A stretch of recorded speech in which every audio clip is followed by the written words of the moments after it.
জামাত কি আগামী রাজনীতিতে ভিন্ন রূপে আবির্ভূত হবে? কথাটা বললাম এই কারণে যে আজকে জামাতের আমির শফিকুর রহমান বলছেন যে আগামী নির্বাচনে ভিন্ন ধর্মের অনেকেই জামাতের প্রার্থী হবেন। এটা তো খুবই ভালো কথা। বাংলাদেশ একটা গণতান্ত্রিক রাষ্ট্র। এখানে হিন্দু, মুসলিম, বৌদ্ধ, খ্রিস্টান এই প্রধান এই চারটা ধর্মের মানুষের বসবাস। সেখানে জামাত ইসলামকে আমরা দেখেছি শুধুমাত্র ইসলাম ধর্ম ভিত্তিক রাজনীতি করতে এবং সেই ধর্মের অনুসারীদেরকে প্রার্থী করে। এমনকি তাদের ওই সরাসরি আসনে মহিলা প্রার্থীও দেখা যায় না, আর ভিন্ন ধর্ম তো প্রশ্নই ওঠে না। এই প্রথম জোরে সোরে কিন্তু তারা বলছে যে ভিন্ন ধর্মের তারা মানুষকে প্রার্থী হিসেবে ঘোষণা করবে। জামাত এই প্রথমবার হয়তো পূর্ণাঙ্গভাবে, আগে কখনো তারা লড়াই করেনি আওয়ামী লীগ বিএনপির বিরুদ্ধে এককভাবে। তো এখানে আওয়ামী লীগ নাই, বিএনপি থাকাতে তাদের সুবিধা হয়েছে যে আওয়ামী লীগের অবস্থানে তারা চলে এসছে, অর্থাৎ বিএনপির পাল্টা হিসাবে জামাত এখন রাজনীতিতে অবস্থান করছে। এবং মাঠ পর্যায়ে রিপোর্ট হচ্ছে যে জামাত খুবই ভালো অবস্থানে আছে। সেটা একেবারে জয়যুক্ত হয়ে সরকার গঠনের মতন কিনা সেটা এখনো বলতে পারবো না, কিন্তু বর্তমান অবস্থাটা খুবই যে কোনো দলের জন্য অত্যন্ত দুশ্চিন্তার ব্যাপার, উদ্বেগের ব্যাপার। এই পর্যায়ে কিন্তু তারা এসছে। জামাতের প্রধান সমস্যাটা কি? সমস্যা কয়েকটা হলো স্বাধীনতা, মুক্তিযুদ্ধ। এই বিষয়ে তাদের এখনো একদম স্পষ্ট ঘোষণা নেই, আকারে ইঙ্গিতে আছে। আর একটা হচ্ছে নারীদের বিষয়ে সম্প্রতি তাদের আলোচনা, কর্মঘণ্টা 5 ঘন্টা হবে।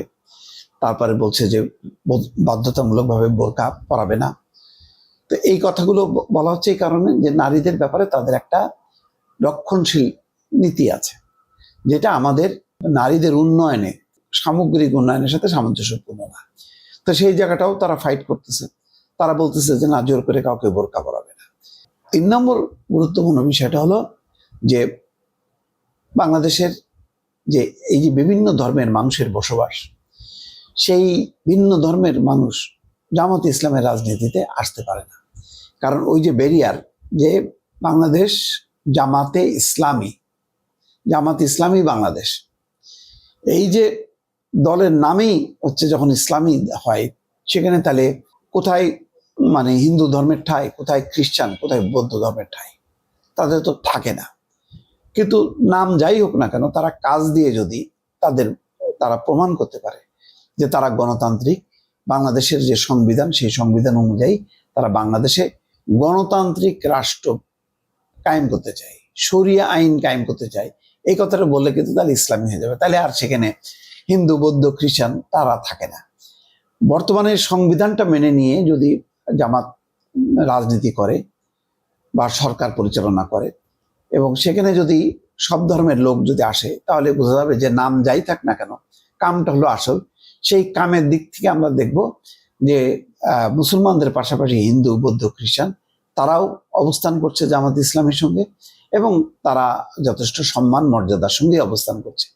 এইটা বললে হবে না, নিশ্চিত করতে হবে। আরেকটা জিনিস, যে একই ধর্মের মধ্যে নানা রকম বিভাজন আছে, নানা রকম সম্প্রদায় আছে, গোষ্ঠী আছে। এক গোষ্ঠী আর এক গোষ্ঠীকে যদি ইসলাম বিরোধী হিসেবে চিহ্নিত করে তাদেরকে উচ্ছেদ করা, তাদের উপর হামলা করা হয়, সেটাও কিন্তু ভালো হবে না। তাহলে সব মিলায় অনেকগুলো চ্যালেঞ্জ সামনে, সেই চ্যালেঞ্জ মোকাবেলা করে যদি জামাত প্রমাণ করতে পারে, ওয়েলকাম, মানুষ সেটা গ্রহণ করবে।